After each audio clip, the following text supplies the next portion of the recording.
Հոտը գործրեց իր առաջնորդին, հանդուգններում գայլերը կերան ու հավաքվեցին գայլախորհրդի հոտին առաջնորդ ընտրելու համար և աննախադեպ միաձայնությամբ ոտնահարելով պատիվն այծերի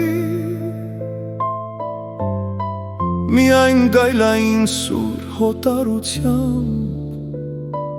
կախմի ոչխարի ընտրեցին ների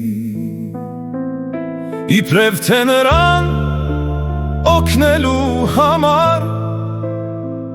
նաև այծերին որպես կելարան այծերից մեկին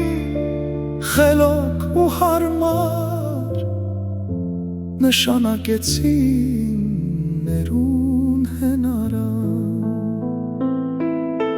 գլուխ խոնարեց